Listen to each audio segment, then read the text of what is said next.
ও বান্দরবন জেলার টাকাওয়ালা, ও ধনী ব্যবসায়ী বাবারা, চাকরিজীবীরা, কিসের টাকার ধান্দায় পড়ে আছো? ওই বাইতুল্লাহ যদি একবার যাইতে পারতা, দেখতা কি মজা। ওই বাইতুল্লাহর সাথে একটু যদি বুকটা লাগাইতে পারতা, বুঝতা কেমন মজা। এখন তোমাকে বুঝানো যায় না। টাকা আছে, কত গরিবরা কাঁদে বাইতুল্লাহ যাবে, টাকার অভাবে যেতে পারে না। আর আল্লাহ তোমাকে কত টাকা দিয়েছে, আমার জানা মতে কত ঢাকার হাজিওয়ালারা আছে টাকাওয়ালা, নিজেও বাইতুল্লাহ যায়, রমাজানেও যায়, হজেও যায়, আবার শত শত গরিবদেরকে বাইতুল্লাহর উমরায় পাঠায়, হজে পাঠায়।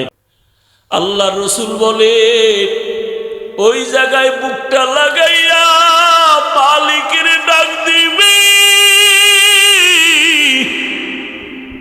কারণ ওই জায়গায় ইব্রাহিম নবীর বুকটা লাগানো আছে, ইসমাইল নবীর বুক লাগানো আছে, কত নবী, কত রসুল, আল্লাহর কত প্রিয় বান্দার বুকে ছাপ লাগানো ওখানে। ওই বাইতুল্লাহর দরজা আর হজরে আসওয়াদ পাথরের মাঝখান জায়গায় বুকটা লাগা ডাক দিবি, ও দয়ার মালিক, আমারে এমন রোগী পাইছে যার ঔষধ নাই, তুমি মুক্তি করে দাও। আমি খোদার কসম করে বলি, এই 2-3 বছর আমি বাইতুল্লাহ যাইয়া আসি, আমার ঔষধ খাওয়া লাগে না, তেমন অসুস্থ হই না। কিন্তু আমার মনে চায় আমি ব্যাংকক পর্যন্ত ঘুরেছি, আর জীবনে কোথাও ডাক্তার দেখাইতে যাব না। হুজুর আপনি একটু দোয়া করে দেন, আমি যেন হাজিরা দিতে গিয়া প্রত্যেকবার আমার মাওলার ঘরে গিয়া হাজিরা দিয়া বলতে পারি, লাব্বাইক আল্লাহুম্মা লাব্বাইক, লাব্বাইক লা শারীকা লাক লাব্বাইক, ইন্নাল হামদা ওয়ান নি'মাতা লাক ওয়াল মুলক লা শারীকা লাক। ও বান্দরবন জেলার টাকাওয়ালা, ও ধনী ব্যবসায়ী বাবারা, চাকরিজীবীরা, কিসের টাকার ধান্দায় পড়ে আছো? ওই বাইতুল্লাহ যদি একবার যাইতে পারতা, দেখতা কি মজা। ওই বাইতুল্লাহর সাথে একটু যদি বুকটা লাগাইতে পারতা, বুঝতা কেমন মজা। এখন তোমাকে বুঝানো যায় না। টাকা আছে, কত গরিবরা কাঁদে বাইতুল্লাহ যাবে, টাকার অভাবে যেতে পারে না। আর আল্লাহ তোমাকে কত টাকা দিয়েছে, আমার জানা মতে কত ঢাকার হাজিওয়ালারা আছে টাকাওয়ালা, নিজেও বাইতুল্লাহ যায়, রমাজানেও যায়, হজেও যায়, আবার শত শত গরিবদেরকে বাইতুল্লাহর উমরায় পাঠায়, হজে পাঠায়। আছে না নাই? ও যুবক, তুমি ভাবতেছো তোমার টাকা নাই, কেমনে যাইবা? 5 বেলার নামাজ পড়ে একটু মাওলারে বলতে থাকো, ও আল্লাহ তুমি বাইতুল্লাহ না দেখাইয়া মরণ দিও না। আল্লাহর কসম টাকা লাগবে না, বিনা টাকায় বাইতুল্লাহ পৌঁছতে পারবা। ওরে 1 মিনিট চক্ষু বন্ধ করে বাইতুল্লাহর কথা ভাবলে চোখে পানি। ওই বাইতুল্লাহর ইমামদের একটু তেলাওয়াতের আওয়াজ পাইলেই পাগল হইয়া যাই। বাইতুল্লাহর ইমামদের তেলাওয়াত শুনিস, এই কপাল পোড়া মোবাইলওয়ালারা, গান শুনিস না, ইমামের তেলাওয়াত শোন। বাইতুল্লাহর ইমামের তেলাওয়াত শুনিস, কসম করে বলি, বাইতুল্লাহর ইমামের তেলাওয়াত গুলো যখন মোবাইলে চালাইয়া বালিশে মাথা লাগায় শুনবি, দেখবি চোখের পানি পড়া শুরু হয়ে যাবে। একদিন তুই নিজেই তেলাওয়াত শুনতে শুনতে বলবি আর গান শুনবো না, বাইতুল্লাহর তেলাওয়াত শুনবি। আমরা যারা বাইতুল্লাহ গেছি, আমার কথা আমি বলি, আল্লাহর কসম, যখনই তেলাওয়াতটার আওয়াজ কানে আসে মনে হয় ডানা থাকলে উড়িয়া চলে যাইতা। ওই বাইতুল্লাহ কেমন দামি ঘর! রহমতের নবী বলেন, রে বাইতুল্লাহ, মদিনায় যাইতে মনে চায় না, আমার বংশের দুশ্মনেরা বাধ্য করলো। তোর পাশেই তো মাকামে ইব্রাহিম। ও বাইতুল্লাহ, কেমনে মদিনায় যাব? তোমার কাছেই তো হেরা পাহাড়, যেখানে আমি দীর্ঘ বছর দেয়ানে সময় কাটাইছি। ও বাইতুল্লাহ, তোমার ছেড়ে যেতে মনে চায় না, তোমার পাশেই তো ওই জাবালে আবু কুবাইস, যেই পাহাড়ে উঠিয়া ইব্রাহিম নবী হজের এলান করেছিলেন। ও বাইতুল্লাহ, তোমার পাশেই তো পাহাড় আছে জবালে রহমত, যেই পাহাড়ে আদম নবী দোয়া করছেন, আমার মাওলা ডাইরেক্ট ক্ষমার ঘোষণা দিয়ে দিছেন। ও বাইতুল্লাহ, তোমার পাশেই তো জাবালে নূর, যেই জাবালে নূরের মধ্যে আমি সময় কাটিয়েছি। ও বাইতুল্লাহ, মনে চায় না ছেড়ে যাইতে। নবী এভাবে কান্না করে করে করে করে যখন হিজরত করতে রওনা, মালিক বলছে যাওয়াই লাগবে। যখন বের হয়, নবীজি বাইতুল্লাহ থেকে বের হইয়া যেই রাস্তায় যায়, ওই রাস্তাটাকে আজও সৌদি আরব যারা উমরা হজে যাবেন, ওটার নাম তরিকে হিজরা। হিজরা রোড, হিজরতের রোড। আমি 13 সালে হজে গিয়া ওই হিজরা তরিকে হিজরার একটা নরমাল হোটেলে ছিলাম। নবীজি যায়, কিছু দূর যায়, আবার পিছনে তাকায়, বাইতুল্লাহর বড় ভাই। নবী আবার সামনে হাঁটে, আবার পেছনে তাকায়, বাইতুল্লাহর মায়া। হুব্বুদ দুনিয়া রাসু কুল্লি খাতিয়া। দুনিয়ার লোভ, দুনিয়ার ভালোবাসা, মোহাব্বত, সব কিছু ধ্বংসের মূল কারণ।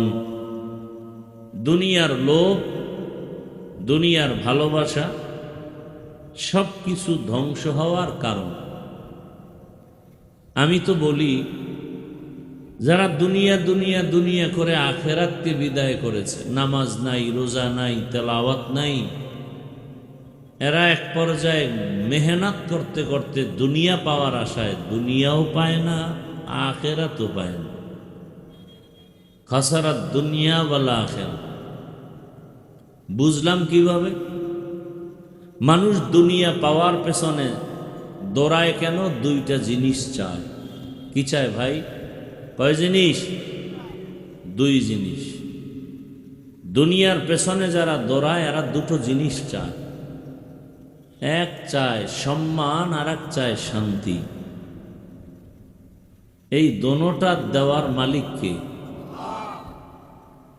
যে কারণে দুনিয়ার পেছনে ঘুরে স্থায়ী শান্তিও পায় না, সম্মানও পায় না।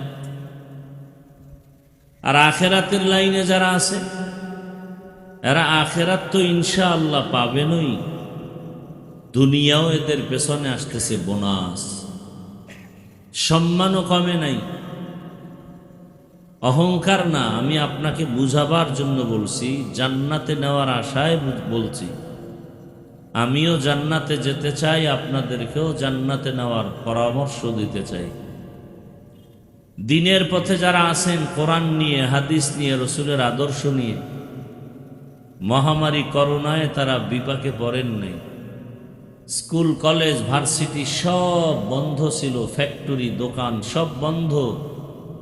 আল্লাহর কোরআনের একটি মার্কাজও বন্ধ হয়নি। কোনো টুপিওয়ালা, কোরআনওয়ালা না খেয়ে মরে যায় নাই। রিজিকের মালিক কে? আল্লাহ। গর্তের পিপিলিকার রিজিক খানা কে দেন? আরো আস্তে করে বলেন। উড়ন্ত পাখি সকালবেলা উড়ে সন্ধ্যাবেলা পেট ভরে বাচ্চার খানা নিয়ে বাসায় আসে, কে খাওয়ায়? জঙ্গলে হাজারো প্রাণী আছে, এই প্রাণীরা কেউ না খায় মরে না, কে খাওয়ায়? সমুদ্রের ভেতরে নদীর মধ্যে কোটি কোটি ধরনের মাছ, কে খাওয়ায়? সেই আল্লাহ আমাদের খাওয়াতে পারবেন না? ওই মাছ, ওই জঙ্গলের প্রাণীরা তো দামি না, দামি তো আমরা মানুষ। তাহলে আমরা কেন এত পাগল পারা হয়ে দৌড়াচ্ছি, মামলা হামলা? কারণ কি? আমরা খানা কষ্ট পাই কেন? পিপিলিকার খানা যদি আল্লাহ দিতে পারেন তার কাছে, আল্লাহ আমাদেরটাও তো ঘরে দেওয়ার কথা, পাই না কেন? আল্লাহ যে কাজের জন্য আমাদের বানাইছেন সে ডিউটি আমরা করি না। করি না তো করি না, যারা করে তাদেরকেও পছন্দ করি না। কি ভাই, ভোটের আগের রাত্রে টাকা খাইছেন, এখন যে টাকা দিছে, যার টাকা খাইছেন, এই বেচারা দিয়া তো নিঃস্ব। এখন চেয়ারে বসে আপনাদের ভাগে যেটা বন্টন হয় সেটা খায়। তাহলে এটা প্রার্থী, চেয়ারম্যান, মেম্বার, জনপ্রতিনিধির দোষ না, দোষ তো আপনার। আপনি তার থেকে খাইয়া শিখাইলেন যে আমি যেভাবে গোপনে রাতের অন্ধকারে খাই, তুমিও ক্ষমতার চেয়ারে বসে খাইও। তাহলে গুনাহ তার হবে বেশি না আপনার হবে বেশি? কি এর পীর সাহেবের মুরিদ, তাবলিগওয়ালা হাজি সাহেব ভোটের আগের রাত্রে ওই ভোর রাতের হাদিয়া খাওয়ার জন্য বসে আছে, বরকতের হাদিয়া। বয়ান হোক বা না হোক, কথাটা লিখে রাখবেন যদি পারেন। সোনার বাংলাদেশ কোনোদিন সোনার বাংলা হবে না যতদিন এই দেশ থেকে চুরি আর দুর্নীতি বন্ধ না হবে, কোনোদিন হবে না। আমরা হাজারো বয়ান করি, বয়ান চলতে থাকবে, আপনারাও ঠিক ঠিক বলতে থাকবেন। কি আপনারাও এখানে বসে ঠিক বলেন, আপনাকে বিড়ি টানাও ঠিক। কি মোনাজাতের পরে দেখবেন কত আশেকে রসুল মোনাজাত দিয়েই বিড়ি। দেখি মোনাজাতে বিড়ি চাইছিল আল্লাহর কাছে? হ্যাঁ, এই বিড়ি টানলে লাভ কি? মানুষ লাভ ছাড়া কাজ করে না। আমি মনে করি দুনিয়াতে ফাও কোনো আকাম থাকলে বিড়ি টানে একটা ফাও আকাম। বিড়ি টানলে একটা লাভও কি আছে? থাকলে আমার মন চায় আমিও টানব। এক সোরায় কয় একটা লাভ আছে, কি বলে? বাথরুম ক্লিয়ার হয়। বাথরুম কি হয়? মুসিবত। ওই যে শুরুতে বলেছি, মানুষ পাল্লা দিয়া প্রতিযোগিতা করে গুনাহ করতেছে। এখন গুনার জন্য তো সিনেমা হলে যেতে হয় না, এখন গুনাহ করার জন্য তো আলাদা কোনো নাচ গানের প্যান্ডেলে যেতে হবে না। গুনাহের ফ্যাক্টরি হাতে হাতে আছে না নেই? মা বাপকে ছাড়তে রাজি, মোবাইল ছাড়তে রাজি না। সারা রাত ঘরের মধ্যে বসে মোবাইলের দ্বারা হাতের জেনা, চোখের জেনা, জবানের জেনা, অন্তরের জেনা চলে। যেই পরিমাণ গুনাহ চলে ঘরে ঘরে মোবাইলের দ্বারা, ছেলে মেয়ে, স্ত্রী, স্বামী, সবাই। এতে ঘুমের মধ্যে গজব আসা দরকার। একমাত্র আখিরি নবীর উম্মত হওয়ার বরকতে আল্লাহ সে গজব দেন না। আসতেছে আমাদের সামনে এক মহা পরীক্ষা। কি পরীক্ষাটা? কি সামনে? কোরবানি। মহা এক পরীক্ষা। সন্তান জবাই দেওয়ার পরীক্ষাটা চলে আসে পশুর উপরে। সেই বিষয়ে আমি আয়াত তেলাওয়াত করেছি, তরজমাও বলেছি, ভূমিকা স্বরূপ কিছু কথা বলবো, খেয়াল করে শুনবেন। জোর করে বয়ান শোনানো যায় না যদি আপনি আগ্রহ ভরে না শুনেন। ওয়াজ করা এক জিনিস, আর শুধু বসে বসে বক বক করা আর এক জিনিস। ওয়াজে মানুষের দিলের পরিবর্তন হয়, আর সেই পরিবর্তনওয়ালা বয়ান করতে হলে দুইটা পুঁজি লাগে। এক লাগে আল্লাহর রহমত, দ্বিতীয় লাগে উপস্থিত শ্রোতাদের নিরঙ্কুশ অন্তরের মোহাব্বত। না, আমাকে বয়ানে লাগায় আপনি মোবাইল নিয়ে ব্যস্ত থাকলে আর মোহাব্বত কই? 24টা ঘন্টা তো মোবাইল নিয়েই থাকেন। বেহেশতের বাগানে 1 ঘন্টা মোবাইল না চালালে কি ক্ষতি হবে আপনার? পাগল হয়ে যায় ছবি তোলার জন্য, খালি সেলফি। কি বলবো, আজও আল্লাহর কাছে আলাদাভাবে দোয়া করলাম, আল্লাহ এই ছবির গজব থেকে বাঁচার রাস্তা বের করে দাও। আলেম আইসা বলে, হুজুর একটা অনুমতি দিলে ছবি তুলব। আমি বললাম, সাধারণ মানুষ বলে সেটা মেনে নেওয়া যায়, আপনি আলেম হইয়া কিভাবে বললেন? আপনার লজ্জা করে না? বিনা কারণে এমনিই ছবি তোলা 1000 বার কবিরা গুনাহ, হারাম। পৃথিবীর কোনো মুফতির বাবার ক্ষমতা নেই এটাকে হালাল বলা। কে বলবে এই সত্য কথা? বলার মানুষ নাই, শোনার মানুষ নাই, বিরোধিতা করার মতো বেয়াদবের অভাব নাই।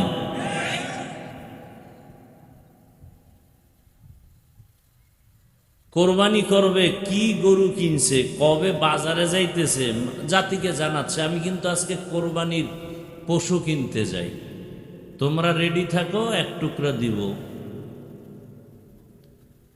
এরপরে সেই পশু কিনতে গিয়া সেই পশুরে কত তালবাহানা, ফুলের মালা পড়ায়, কত ছবি আর ছবি আর ছবি, জবাই করতেছে সেখানে ছবি।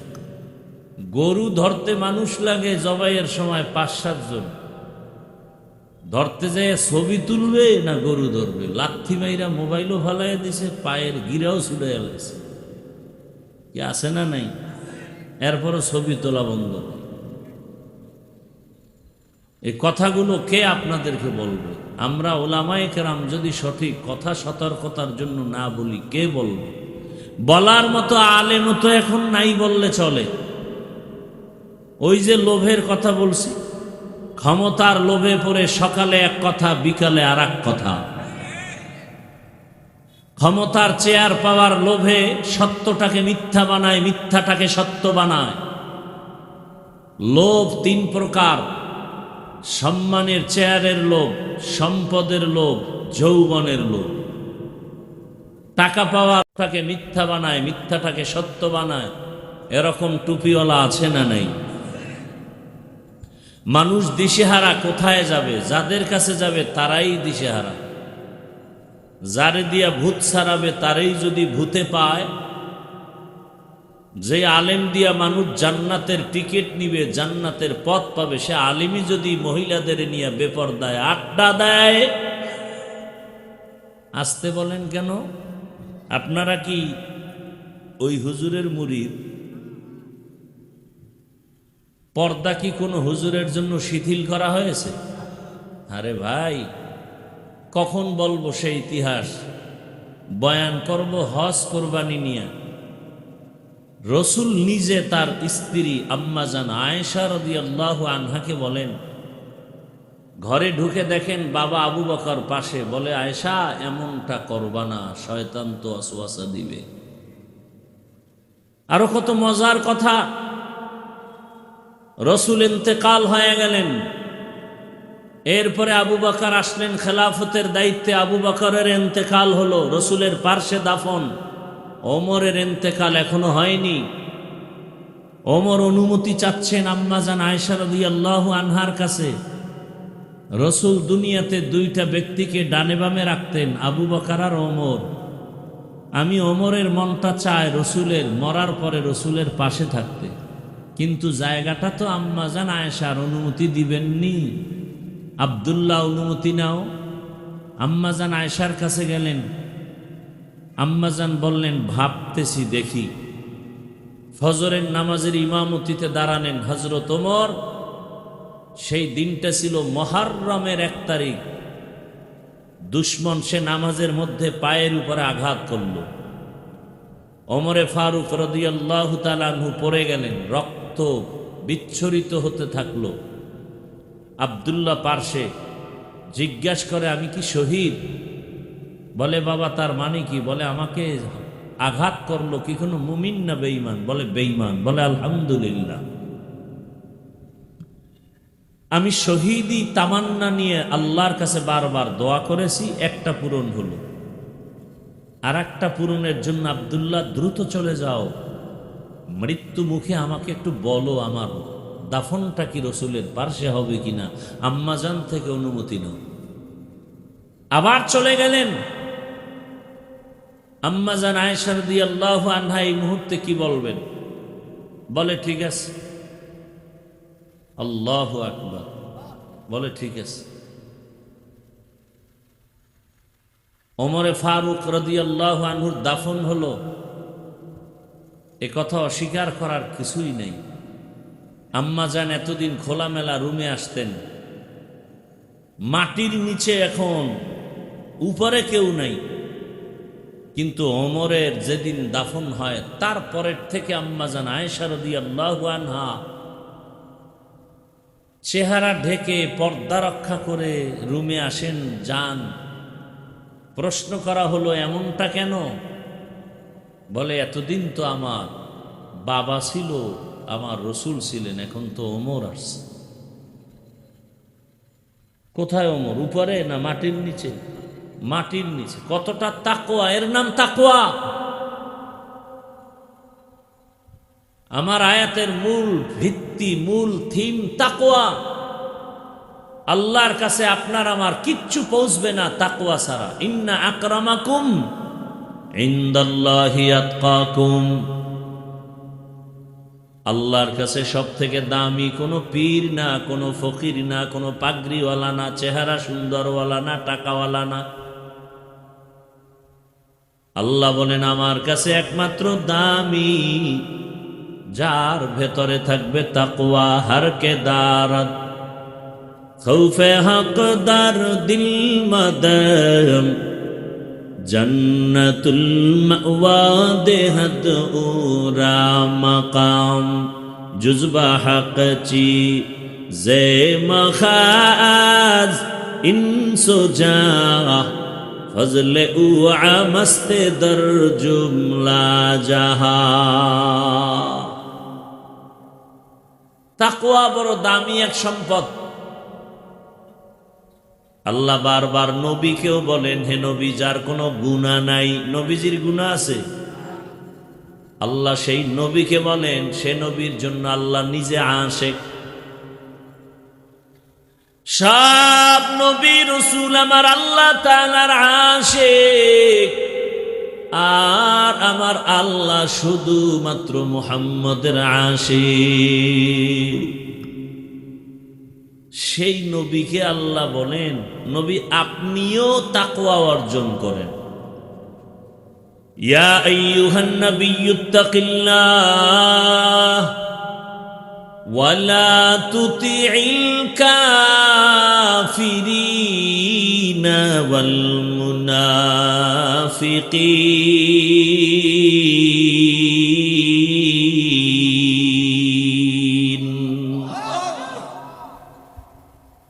हर के दारत खौफे हकदार दिल मदम जन्नतुल मअवा देहत उरा मकाम। টাকার লোভে মানুষ সত্যকে মিথ্যা বানায়, মিথ্যাকে সত্য বানায়। যৌবনের লোভে পড়ে মানুষ সঠিক রাস্তা থেকে পিছনে পড়ে যায়। আর সারা দুনিয়ার মানুষ ডাক্তার জাকির নায়েকের জন্য কত মোহাব্বত করে ভালো জানে। এমন মানুষ নাই যে তাকে চিনে না, জানে না কত সম্মান। অথচ আমার দেশের ডাক্তার তাসলিমা নাসরিনের নাম কেউ শুনতে চায় না। ধ্বংস হওয়ার পেছনে কারো যৌবনের লোভ। কিসের লোভ? এই যত মানুষ পৃথিবীতে উল্টা পাল্টা চলে এই তিন লোভের কারণে।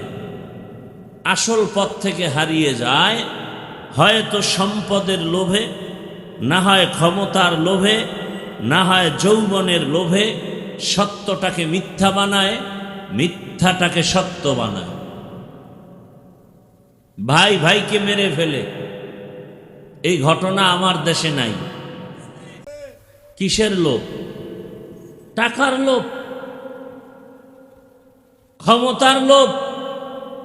স্ত্রী স্বামীকে হত্যা করে, মা বাপ সন্তানকে হত্যা করে, সন্তান মা বাবাকে হত্যা করে, বহু যুবক যুবতীকে হত্যা করে যৌবনের লোভে।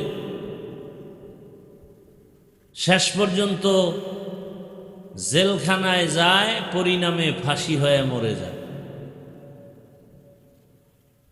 আমও গেল, সালাও গেল। আমি যে আয়াতের তর্জমাটা করেছি, আল্লাহর কাছে পশুর রক্ত গোশত পৌঁছে না, আল্লাহর কাছে পৌঁছে কি? আমাদের তাকওয়া। তাকওয়া মানে ভয়। কার ভয়? আল্লাহর ভয়ের মূল কথা গুনাহ থেকে নিজেকে বাঁচায় রাখা। তাকওয়া মানে বেশি বেশি জিকির করা নয়, বেশি বেশি তেলাওয়াত করা না, নামাজ পড়া না। তাকওয়া মানেই হলো গুনাহ থেকে বেঁচে থাকা। আর তাকওয়া আল-ইহতিরাজ আনিল মাসিয়া। قال النبي صلى الله عليه وآله وسلم اتق المحارم تكن أعبد الناس। রহমতের নবী বলেন, গুনাহ থেকে নিজেকে বাঁচাও। যদি তুমি আল্লাহর নিষিদ্ধ জিনিস থেকে নিজেকে বাঁচায় চলতে পারো, দুনিয়াতেও তোমার সম্মান বেড়ে যাবে, আখিরাতের ময়দানেও সম্মান বেড়ে যাবে। তাকওয়া মানে গুনাহ থেকে নিজেকে বাঁচাও। হাত দিয়া তুমি ধরবা, তবে ধরার ক্ষেত্রেও সীমানা দেওয়া আছে, সীমানার বাইরে গিয়া হাত লাগায়ও না। আল্লাহর ভয়। চোখ দিয়া তুমি তাকায়া তাকায়া দেখবা, দেখার মধ্যে সীমানা দেওয়া আছে, এর বাইরে তাকায়া দেখিও না। আল্লাহ চোখ দিছেন, মা বাবারে তাকায়া দেখো সওয়াব। দুটো চোখ দিয়ে আল্লাহর কোরআন তাকায়া দেখবা সওয়াব। আল্লাহর ঘর বাইতুল্লাহ দেখবা সওয়াব। এই চোখ দিয়া কোরআন তাকায়া দেখবা সওয়াব। উলামায়ে আহলে হক, যে আলেমের বয়ান শুনলে, যার কাছে বসলে আখিরাতের কথা মনে হয়, আমলের জন্য দিল তৈরি হয়, এমন আহলে হক ওলামাদের চেহারা দেখবা সওয়াব। কিন্তু আজ তুমি চোখ দুইটা দিয়া মা বাবাকেও ভাই মায়ার নজরে দেখো না, বাইতুল্লাহ দেখো না, কোরআন দেখো না, আলেম দেখো না। তুমি যখনই সময় পাও মোবাইলে তাকায় তাকায় কবিরা গুনাহ করে কাটাও। আর তুমি বলো শান্তি আসে না কেন? আমার সন্তানের উপরে বিপদ কেন? আমার ব্যবসার উপরে বিপদ কেন? ওরে বিপদ যেই পরিমাণ আসার প্রয়োজন ছিল, তার 1000 কোটি ভাগের 1 ভাগও আসে নাই। নবীদের উপরে এত পরিমাণ বিপদ। আল্লাহ পরীক্ষা নিছেন পয়গম্বর ইব্রাহিম আলাইহিস সালাম। তার নমুনা বর্তমান সামনে কোরবানি। কোরবানি আদম নবী থেকেই শুরু হয়েছে, তবে আমরা বাস্তবে যা বেশি বেশি অনুসরণ করি ইব্রাহিম নবী। বাইতুল্লাহ হাজী সাবরা হজে গিয়া মক্কায় যত আহকামাত পালন করেন, 3 ব্যক্তির স্মৃতি স্মরণ করা হয়। ইব্রাহিম আলাইহিস সালাম, ইসমাঈল আলাইহিস সালাম, আম্মা জান হাজেরা আলাইহাস সালাম। আল্লাহ রাব্বুল আলামিন জমিনটা বানাবার পরে একটা ঘর বানাইলেন বাইতুল্লাহ। আল্লাহ তাআলা বাইতুল্লাহ বানানোর পর হজের এলান করার জন্য ইব্রাহিম নবীকে আদেশ দিলেন। ক্রমান্বয়ে ইব্রাহিম নবী দাওয়াত দিয়া এইবার সন্তান ইসমাইল সহ বাইতুল্লাহ নির্মাণ করেছেন। এই বাইতুল্লাহ নির্মাণ করার পর ইব্রাহিম নবী হজের এলান করেছেন। আর পয়গম্বর ইব্রাহিমের এলানে যারা লাব্বাইক বলেছে তারা হজ না করে কবরে যাবে না। এরে আল্লাহর গোলাম, ইব্রাহিম নবী চলে গেলেন, ইসমাইল নবী চলে গেলেন। শেষ পর্যায়ে ঈসা নবীর আগমন। ঈসা নবী আল্লাহ তাআলা আকাশে উঠায় নিলেন। ঈসা নবী বিদায়ের পরে রহমতের নবীর মাঝখানে 500 বছর পর্যন্ত কোনো নবী নাই। মানুষগুলো আল্লাহর ইবাদত বাদ দিয়া সব মূর্তি পূজায় লিপ্ত হয়ে গেল। শুধু তাই না, বাইতুল্লাহর মধ্যে 360টা মূর্তি ঢুকায় দিল। মূর্তি পূজা শুরু হয়েছে আদম আলাইহিস সালাম জমিন থেকে বিদায় হওয়ার 600 বছর পরে। দুনিয়াতে এমন এক পর্যায় হলো, ইবলিসের ধোকায় পড়ে মানুষ মূর্তি পূজা শুরু করলো। জমিনে এমন একটা মানুষ ছিল না যে মূর্তি পূজা করে নাই। মূর্তির সামনে নিয়া খোদা খোদা বলে সম্মান করত আর কিছু চাইতো। 600 বছর মূর্তি পূজা চলতে থাকলো। আদম নবীর বিদায়ের 1200 বছর পরে আল্লাহ পাক নূহ আলাইহিস সালামকে পাঠাইয়া দাওয়াতের কাজ করেছেন। মানুষের দ্বারে পয়গম্বর নূহ 950 বছর দাওয়াত দিয়া মাত্র 40 জন মানুষকে মূর্তি পূজার থেকে ফিরাইয়া দিলেন। এই মূর্তি পূজা শুরু হয়েছে আদম আলাইহিস সালামের ইন্তেকালের 600 বছর পর। ক্রমান্বয়ে কমে আবার বাড়ে। রহমতের নবী আসার আগে 500 বছরে জমিনে কোনো মুরব্বী নাই। মক্কা মানুষ বড় দামি, মুশরিক হলেও বেঈমানরাও মক্কাটারে সম্মানের নজরে দেখত। বাইতুল্লাহ এমন এক সম্মানের ঘর। মক্কার মানুষ ওই সময় এত খারাপ, ইতিহাসের মধ্যে লেখে মক্কার মতো খারাপ মানুষ দুনিয়ার কোথাও ছিল না। এত খারাপ, এরা নিজেরা নারী আর পুরুষ উলঙ্গ হয় বাইতুল্লাহ তাওয়াফ করে। কেন?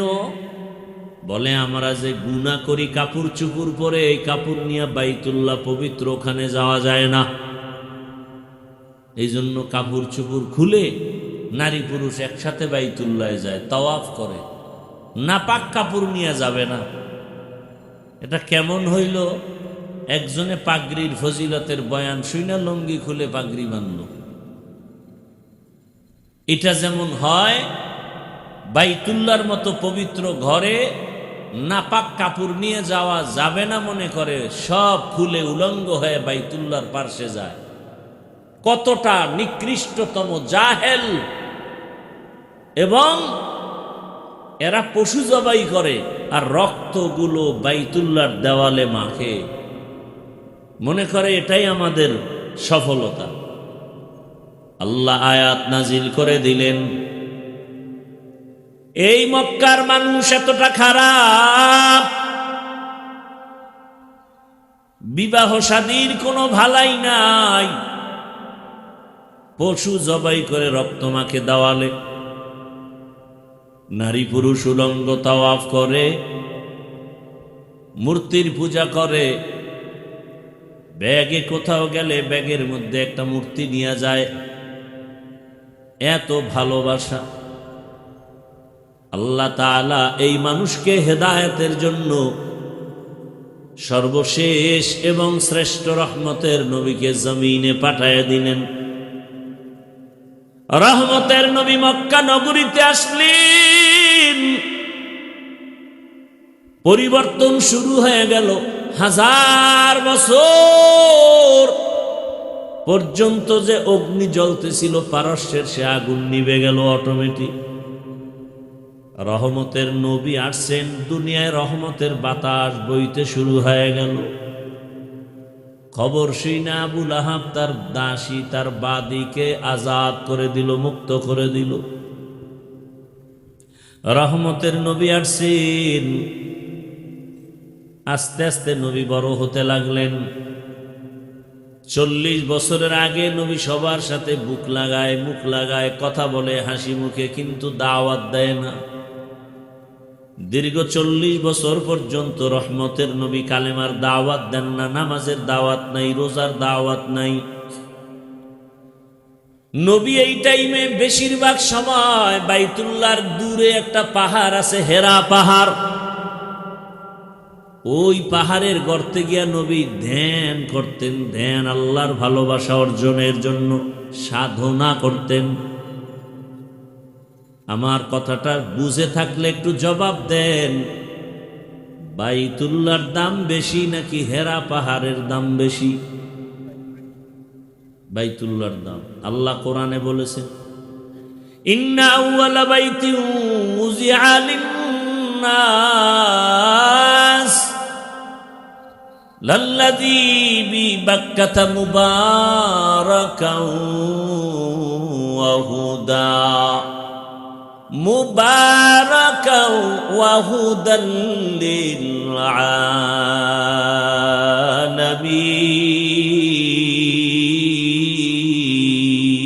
আলামিন।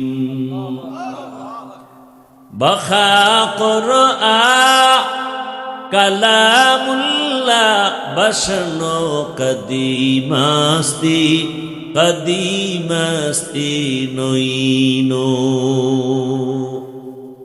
ভাইরা আমার, বাইতুল্লাহ এত দামি, যেই বাইতুল্লাহর দিকে প্রথম কেউ নজর দিয়া দোয়া করলেই কবুল। বাইতুল্লাহ প্রথমবার দেখে যে দোয়া করবে সাথে সাথে কবুল।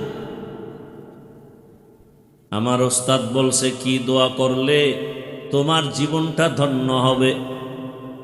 ও বাইতুল্লাহর মুসাফির, আল্লাহ যদি কোনোদিন বাইতুল্লাহ নেয়, সফর করে বাইতুল্লাহ গিয়া যখন বাইতুল্লাহ নজর পড়ে যাবে, প্রথমে দোয়া করবা, আয় আল্লাহ, আমি গুনাহগার, জীবনে যত ভালো ভালো দোয়া করছি কবুল করে নেও। সামনে যত দোয়া করব সব কবুল করে নাও। জামে দোয়া, পিছনে যত দোয়া করেছি ভালো, সামনে যত ভালো দোয়া করব তুমি বাইতুল্লাহর নজরের বরকতে কবুল করে নাও। আল্লাহর ওয়াদা, রসুল বলেছেন, বাইতুল্লাহ দেখে প্রথম দোয়া করলেই কবুল, প্রথম নজরে। শুধু কি তাই? একজনে বাইতুল্লাহ তাওয়াফ করে, আর একজনে নামাজ পড়ে, আর একজনে শুধু তাকায় তাকায় দেখে। নবীজি বলেন যে শুধু তাকায় তাকায় বাইতুল্লাহ দেখে, অনবরত তার উপরে রহমত নাজিল হইতেছে। ভাইরা আমার, এমন একটা দামি ঘর জমিনে আর কোথাও নাই। ওই বাইতুল্লাহর এরিয়ায় কেউ যদি ঢুকে একবার বলেন আল্লাহ, 1,00,000 বার আল্লাহ বলার সওয়াব পেয়ে যাবে। ওই বাইতুল্লাহর সীমানায় গিয়া যদি কেউ একটা সিজদা দেয়, 1,00,000 সিজদার সওয়াব পেয়ে যাবে। ওই বাইতুল্লাহর সীমানায় যদি একবার সুবহানাল্লাহ বলে, 1,00,000 বার সুবহানাল্লাহ বলার সওয়াব হবে। কেমন মায়া ওখানে লাগায় রাখছেন আমার আল্লাহ। রহমতের নবী বাইতুল্লাহ ছেড়ে যখন রাতের আধারে দুশ্মন বাধ্য করছে আর থাকতে দিবে না, আমার আল্লাহ বলে, নবী আপনি হিজরত করে মদিনায় যান। নবী যখন ঘর থেকে বের হইয়া বাইতুল্লাহর সামনে গিয়া দাঁড়াইল, বাইতুল্লাহর ডাক দিয়া কয়, রে বাইতুল্লাহ, তোরে ছেড়ে যেতে মনে চায় না। মনে চায় না কারণ আমার জন্মভূমি। কাফের মুশরিক ওই দুশমনেরা বাইতুল্লাহর দিকে ফিরিয়া নামাজ পড়তেও দেয় না। আমারে বাইতুল মাকদিসের দিকে ফিরিয়া নামাজ পড়তে বাধ্য করে। ওই দুশমনেরা এমন বাধ্য করেছে যে আজ আমার বাইতুল্লাহ ছেড়ে যেতে হয়, কিন্তু মনে চায় না আমি বাইতুল্লাহ ছেড়ে চলে যাই।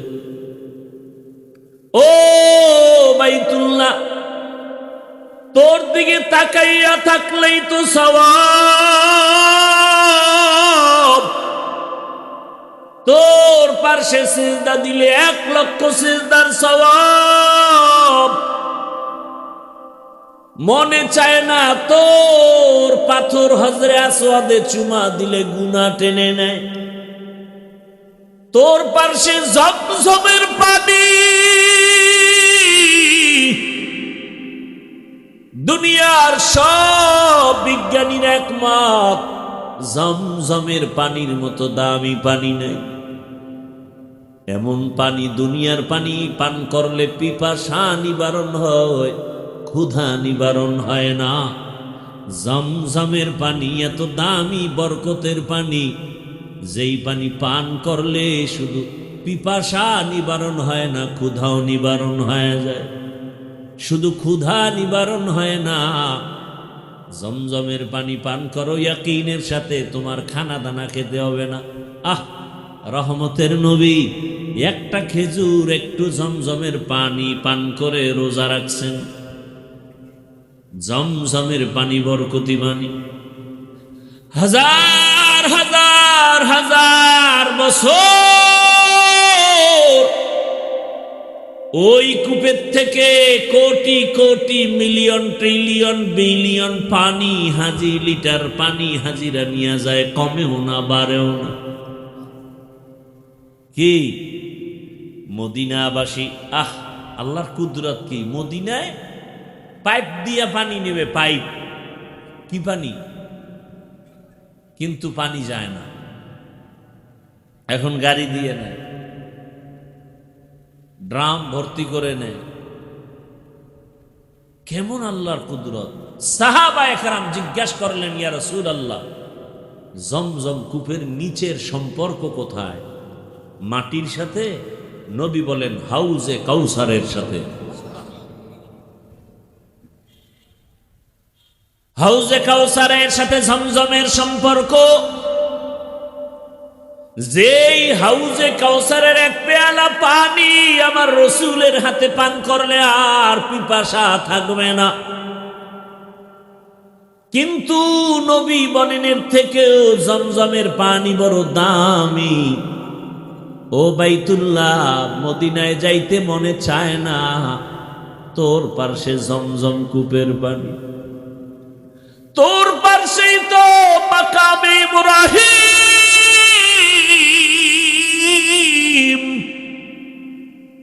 যেই পাথরে আজ ইব্রাহিম নবীজির পায়ের ছাপ লাগানো আছে। সুবহানাল্লাহ না? বেশি করে বিড়ি টানো, ঘুমের ভিতরে মক্কা দেখবা। সুবহানাল্লাহ বলার মতো মন নাই, ও মুখের মধ্যে সারাদিন বিড়ি, গালি, গীবত, শেকায়াত। একই জায়গা দিয়ে সুবহানাল্লাহ আইতে তো সময় লাগে, কতগুলো রাস্তা পার হয়ে আইতে হয়। গীবতের গেট লাগানো, মিথ্যার গেট লাগানো, এটি ধাক্কাইয়া ধক্কাইয়া সুবহানাল্লাহ বাইরে তো অনেক সময়। আর নিজেরে মহাপণ্ডিত মনে করে। আল্লাহ হেদায়াত দান করুন। ওগো নবীর উম্মতেরা,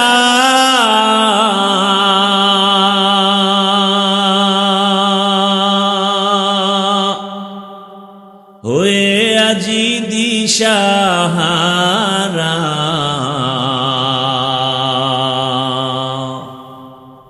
কোরআন হাদিসের চলো যখন যাহা চায় মনে,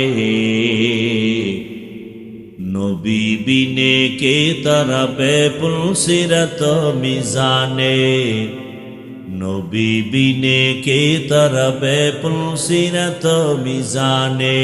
উম্মতের কান্ডারি নবী,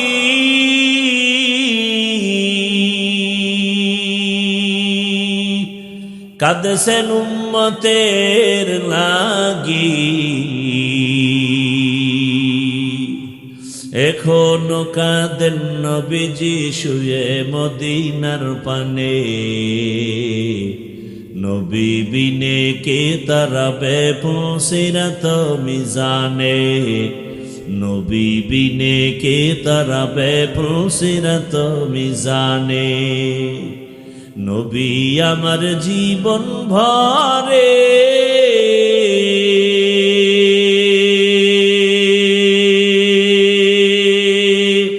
দিনের লাগি কষ্ট করে, দান দান শহীদ করিলেন উহুদেরই ময়দানে।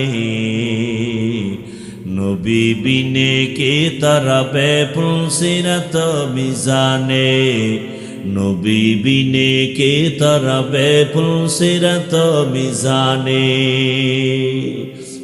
ইমামুল আউয়ালিন আল আখিরিন, বহরে সদকা রহমাতাল লিল আলামিন। সৈয়দুল কওনাইন খতমুল মুরসালিন, আখির আমদ বুদে ফখরুল আউয়ালিন। শুধু ওজুদাস রহমাতাল লিল আলামিন, মসজিদে উশুদ হামারা এ জমিন। রহমতের নবী বাইতুল্লাহরে বেশি ভালোবাসছেন। কেমন যেন বাইতুল্লাহ থেকে মদিনায় যাইতেছিলাম, মনটার আকর্ষণ বাইতুল্লাহর দিকে নজর পড়ে যায়। এরে নবীরা আশেক, ওই বাইতুল্লাহ এত দামি, যার দিয়ে তাকাইলে সওয়াব। আমি কালকে আমার এক কলিজার টুকরা, আমার মুরব্বী আল্লাহওয়ালা, তাকে বললাম হুজুর আমি অসুস্থ, কিন্তু ঔষধ খাইতেছি, ব্যাংকক পর্যন্ত গেলাম কিন্তু ভালো লাগে না। বলে কেন? আমি বললাম আমি প্রতি বছর বাইতুল্লাহ যাই, আমার 1000 কোটি % বিশ্বাস অন্তরে জমা হয়েছে। আমি যতবার বাইতুল্লাহ গেছি, আসার পরে তেমন ঔষধ খেতে হয় না। আমার মনে চায় আমি বারবার বাইতুল্লাহ যাই। আমি বাইতুল্লাহ যাইয়া ওই হজরে আসওয়াদ পাথর আর দরজার মাঝখান জায়গাটা দোয়া কবুলের জায়গা, মুলতাজা।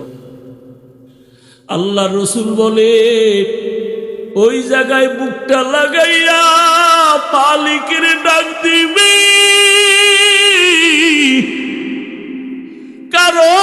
কারণ ওই জায়গায় ইব্রাহিম নবীর বুকটা লাগানো আছে, ইসমাইল নবীর বুক লাগানো আছে, কত নবী কত রসূল, আল্লাহর কত প্রিয় বান্দার বুকে ছাপ লাগানো ওখানে। ওই বাইতুল্লাহর দরজা আর হজরে আসওয়াদ পাথরের মাঝখান জায়গায় বুকটা লাগা ডাক দিবি, ও দয়ার মালিক, আমারে এমন রোগে পাইছে যার ঔষধ নাই, তুমি মুক্তি করে দাও। আমি খোদার কসম করে বলি, এই 2-3 বছর আমি বাইতুল্লাহ যাইয়া আসি, আমার ঔষধ খাওয়া লাগে না, তেমন অসুস্থ হই না। কিন্তু আমার মনে চায় আমি ব্যাংকক পর্যন্ত ঘুরেছি, আর জীবনে কোথাও ডাক্তার দেখাইতে যাব না। হুজুর আপনি একটু দোয়া করে দেন, আমি যেন হাজিরা দিতে গিয়া প্রত্যেকবার আমার মাওলার ঘরে গিয়া হাজিরা দিয়া বলতে পারি, লাব্বাইক আল্লাহুম্মা লাব্বাইক, লাব্বাইক লা শারীকা লাক লাব্বাইক, ইন্নাল হামদা ওয়ান নি'মাতা লাকা ওয়াল মুলক লা শারীকা লাক। ও বান্দরবন জেলার টাকাওয়ালা, ও ধনী ব্যবসায়ী বাবারা, চাকরিজীবীরা, কিসের টাকার ধান্দায় পড়ে আছো? ওই বাইতুল্লাহ যদি একবার যাইতে পারতা, দেখতা কি মজা। ওই বাইতুল্লাহর সাথে একটু যদি বুকটা লাগাইতে পারতা, বুঝতা কেমন মজা। এখন তোমাকে বুঝানো যায় না। টাকা আছে, কত গরিবরা কাঁদে বাইতুল্লাহ যাবে, টাকার অভাবে যেতে পারে না। আর আল্লাহ তোমাকে কত টাকা দিয়েছে। আমার জানা মতে কত ঢাকার হাজিওয়ালারা আছে টাকাওয়ালা, নিজেও বাইতুল্লাহ যায়, রমাজানেও যায়, হজেও যায়, আবার শত শত গরিবদেরকে বাইতুল্লাহর উমরায় পাঠায়, হজে পাঠায়। আছে না নাই? ও যুবক, তুমি ভাবতেছো তোমার টাকা নাই, কেমনে যাইবা? 5 বেলার নামাজ পড়ে একটু মাওলারে বলতে থাকো, ও আল্লাহ তুমি বাইতুল্লাহ না দেখাইয়া মরণ দিও না। আল্লাহর কসম টাকা লাগবে না, বিনা টাকায় বাইতুল্লাহ পৌঁছতে পারবা। ওরে 1 মিনিট চক্ষু বন্ধ করে বাইতুল্লাহর কথা ভাবলে চোখে পানি। ওই বাইতুল্লাহর ইমামদের একটু তেলাওয়াতের আওয়াজ পাইলেই পাগল হইয়া যাই। বাইতুল্লাহর ইমামদের তেলাওয়াত শুনিস, এই কপাল পোড়া মোবাইলওয়ালারা, গান শুনিস না, ইমামের তেলাওয়াত শোন। বাইতুল্লাহর ইমামের তেলাওয়াত শুনিস, কসম করে বলি, বাইতুল্লাহর ইমামের তেলাওয়াত গুলো যখন মোবাইলে চালাইয়া বালিশে মাথা লাগায় শুনবি, দেখবি চোখের পানি পড়া শুরু হয়ে যাবে। একদিন তুই নিজেই তেলাওয়াত শুনতে শুনতে বলবি আর গান শুনবো না, বাইতুল্লাহর তেলাওয়াত শুনবি। আমরা যারা বাইতুল্লাহ গেছি, আমার কথা আমি বলি, আল্লাহর কসম, যখনই তেলাওয়াতটার আওয়াজ কানে আসে মনে হয় ডানা থাকলে উড়িয়া চলে যাইতা। ওই বাইতুল্লাহ কেমন দামি ঘর। রহমতের নবী বলেন, বাইতুল্লাহ মদিনায় যাইতে মনে চায় না, আমার বংশের দুশ্মনেরা বাধ্য করলো। তোর পাশেই তো মাকামে ইব্রাহিম। ও বাইতুল্লাহ কেমনে মদিনায় যাব? তোমার কাছেই তো হেরা পাহাড়, যেখানে আমি দীর্ঘ বছর ধ্যানে সময় কাটাইছি। ও বাইতুল্লাহ তোমার ছেড়ে যেতে মনে চায় না, তোমার পাশেই তো ওই জাবালে আবু কুবাইস, যেই পাহাড়ে উঠিয়া ইব্রাহিম নবী হজের এলান করেছিলেন। ও বাইতুল্লাহ তোমার পাশেই তো পাহাড় আছে জবালে রহমত, যেই পাহাড়ে আদম নবী দোয়া করছেন, আমার মাওলা ডাইরেক্ট ক্ষমার ঘোষণা দিয়ে দিছেন। ও বাইতুল্লাহ তোমার পাশেই তো জাবালে নূর, যেই জাবালে নূরের মধ্যে আমি সময় কাটিয়েছি। ও বাইতুল্লাহ মনে চায় না ছেড়ে যাইতে। নবী এভাবে কান্না করে করে করে করে যখন হিজরত করতে রওনা, মালিক বলছে যাওয়াই লাগবে।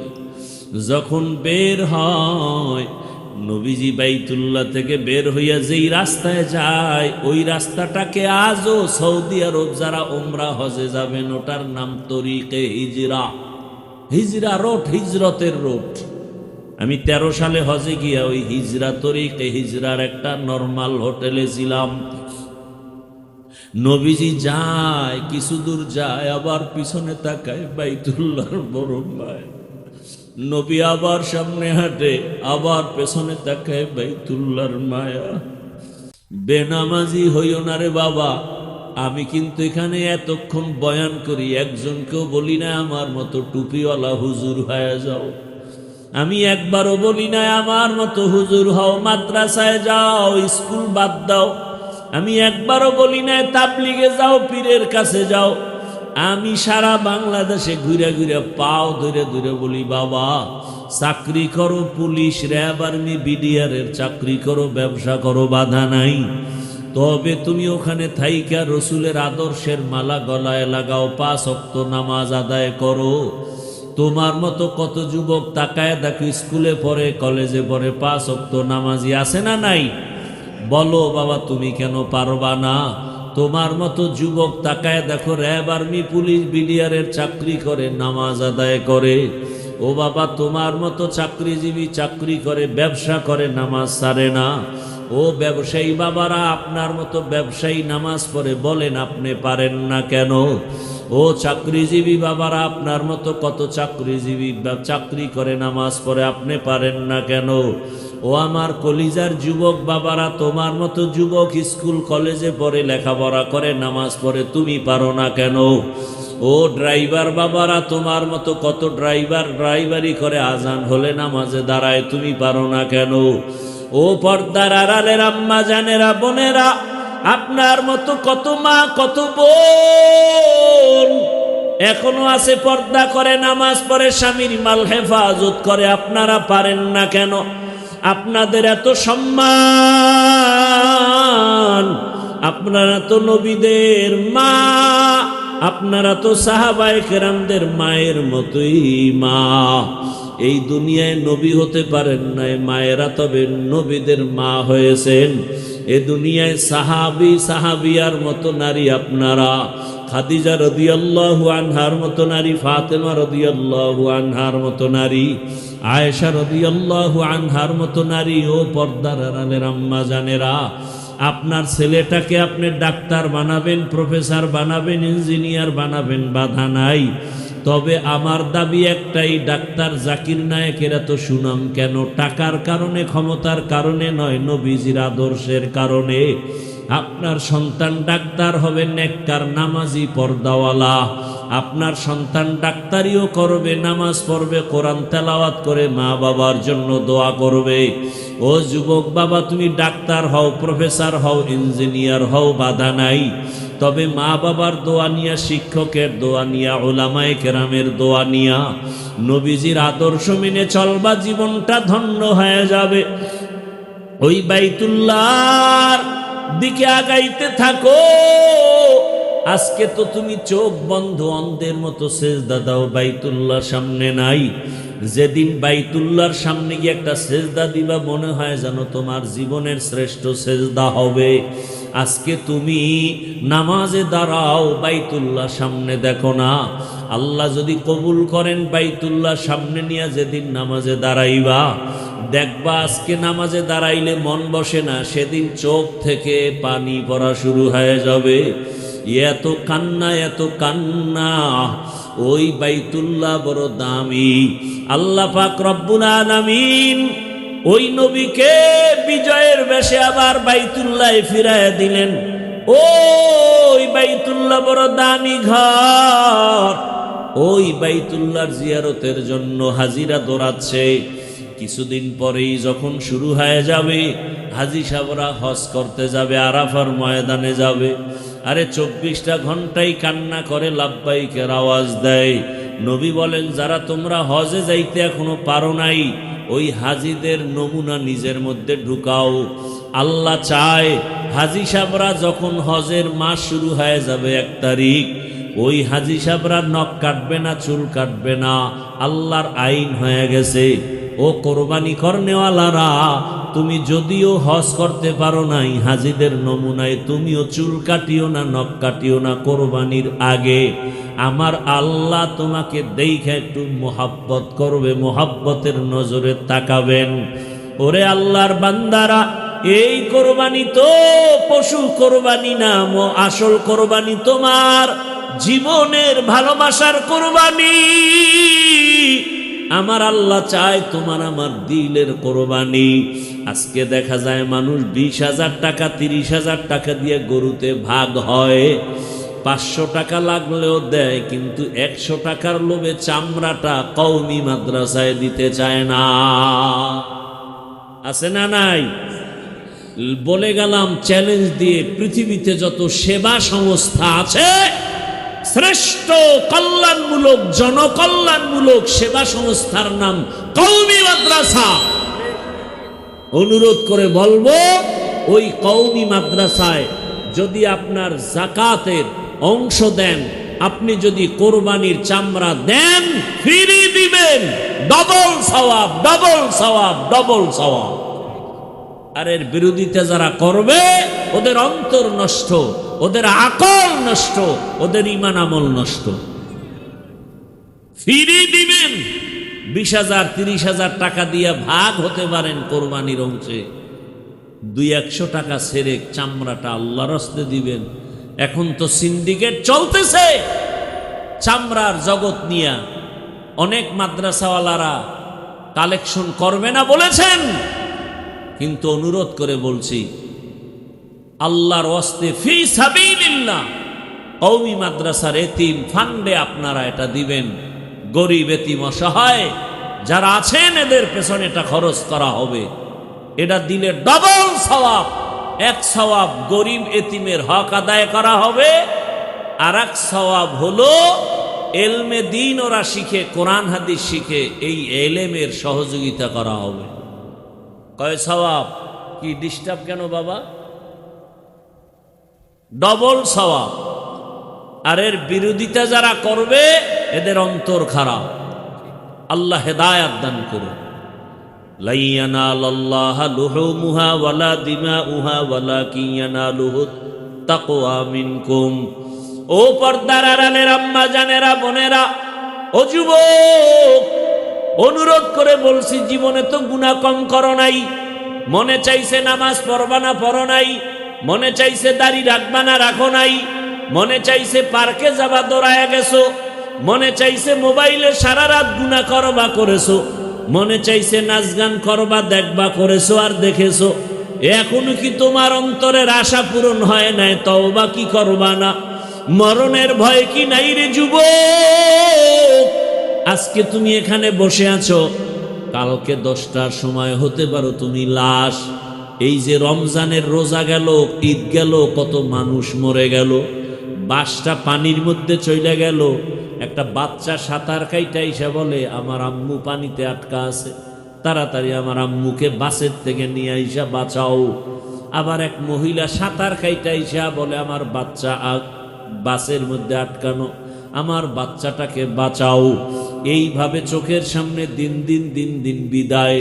এমন কোনো দিন নাই লাশ নাই। কয়দিন আর বাঁচবা? কই চাকরিজীবী, কই বাড়িওয়ালা? বাড়ি পড়ে আছে, বাড়িওয়ালা নাই। চাকরির জায়গা ঠিকই, চাকরি চলতেছে, কিন্তু আগের লোকটা নাই। এইভাবে একদিন বিদায় হতে হবে। আগামীকাল যদি আল্লাহ ডাক দিয়ে আজরাইলের পাঠায় দেয়, ঘুমের ভেতরে ওর জানটা নিয়ে যা। সকাল 10টা 11টায় আম্মু জানাইসা যখন ডাকবে, দেখবে ঘরের মধ্যে বাচ্চার সন্তানের জবানে কোনো আওয়াজ নাই। প্রতিদিন 2 ডাক দিলে সারা দেয়, আজকে এত ডাকি সারা দেয় না কেন?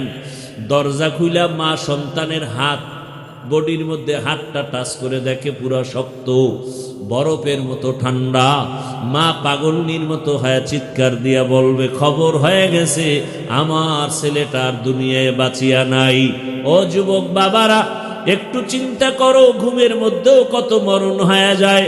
ও পর্দার আড়ালের মা বোনেরা, কয়দিন আর দুনিয়ায় বাঁচবেন, কখন মরণ হবে জানা নাই। এখনো সময় আছে, তওবা করেন।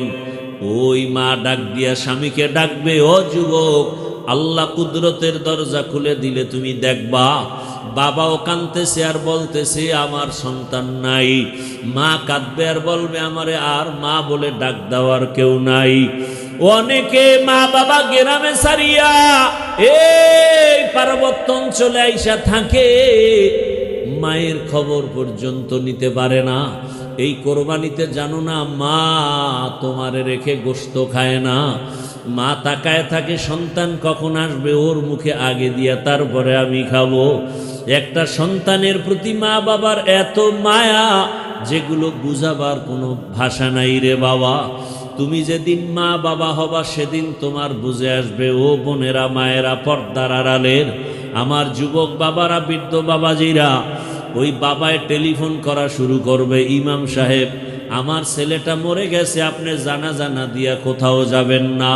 তুমি দেখতে থাকবা, একদলকে পাঠাবে বাজারে যাও কাফন কেনার জন্য, আর এক দলকে বলবে কবর খনন করার জন্য বাঁশবাগানে দৌড়াও, আর এক দলকে বলবে ঘরের পেছনে গরম পানি মশারি টানাও।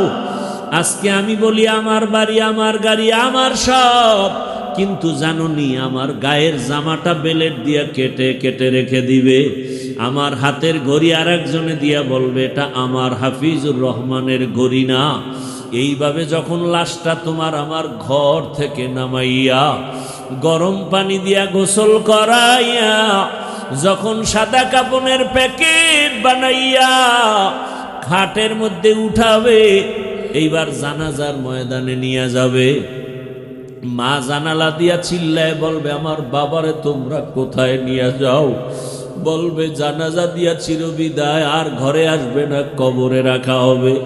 মা বলে বিদায় বেলা শেষবারের মতো একটু চেহারাটা দেখাইয়া দাও, আমার বাবার জীবনে আর দেখবো না, আমার বাবাই কই? ও আমার যুবকেরা, ওই মা বাবার সাথে বেয়াদবি করিস না। আল্লাহর কসম, ওই মা বাবার দোয়া ছাড়া আমি হাফিজুর রহমান এই চেয়ারে বসতে পারি না রে বাবা।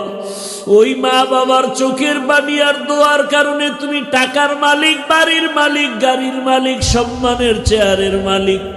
ওই মা বাবার কথা কেমনে ভুলে গেছো? তোমারে পরীক্ষার হলে পাঠাইয়া মা কান্না করে করে দোয়া করছে, আল্লাহ আমার ছেলেটার পরীক্ষায় কামিয়াবি দান করো। তোমার মা কত কান্না করেছে।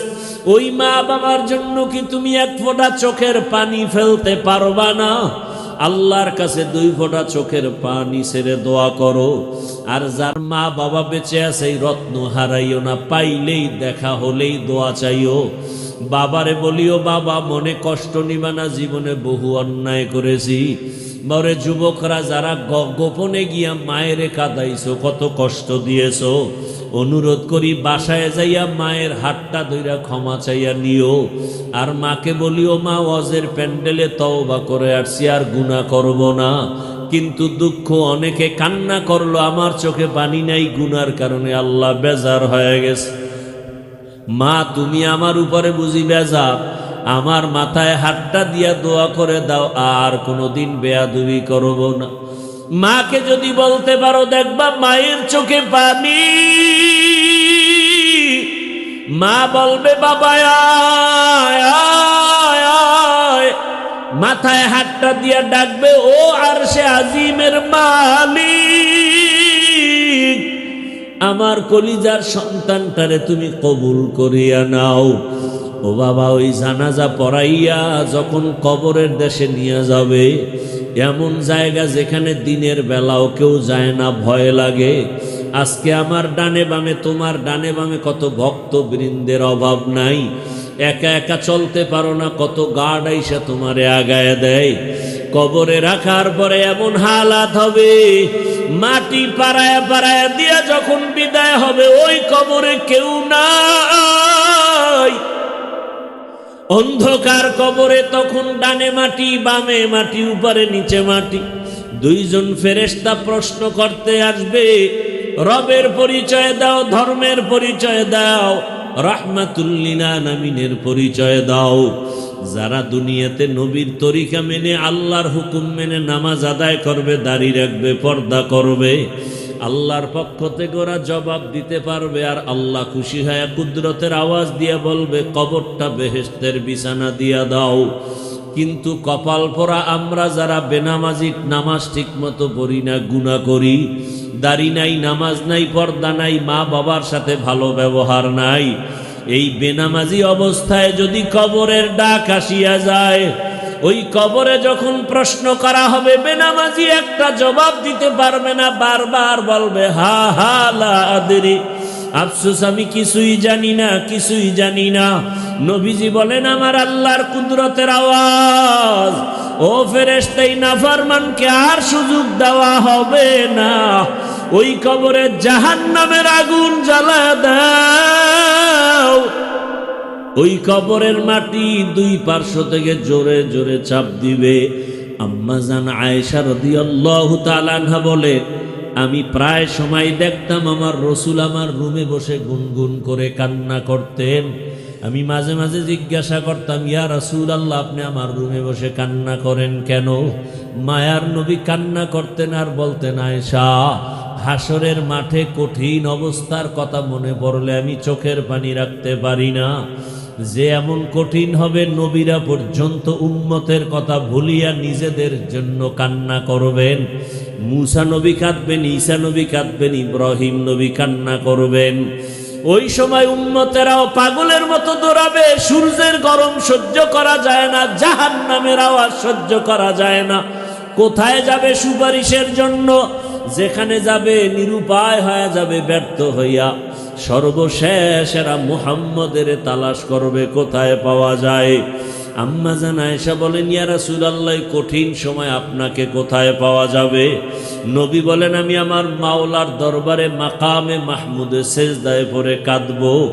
মুসা নবী নিজের চিন্তায় কাঁদবেন, ঈসা নবী নিজের চিন্তায় কাঁদবেন, ইব্রাহিম নবী নিজের চিন্তায় কাঁদবেন।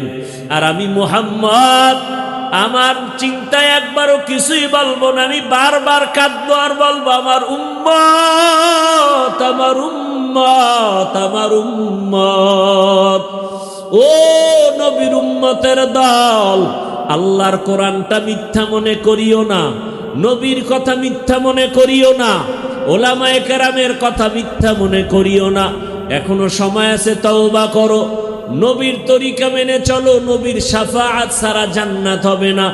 জীবনে গুনাহ তো কম করো নাই, আজকে আল্লাহর কাছে তওবা করো।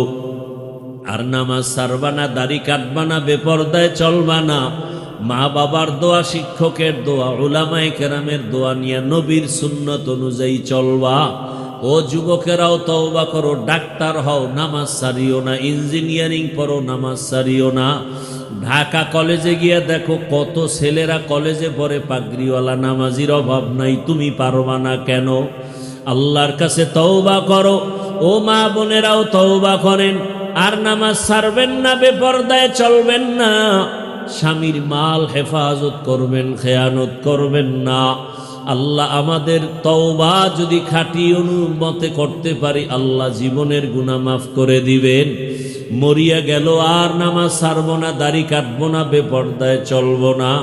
তওবা করার মতো যদি কারো অন্তর তৈরি হয়, মুনাফিকি না থাকে, যাদের খাঁটি নিয়ত আছে, দুটো হাত আল্লাহকে দেখাইয়া দাও। আয় আল্লাহ হাতগুলো কবুল করে নেন, তওবা কবুল করে নেন।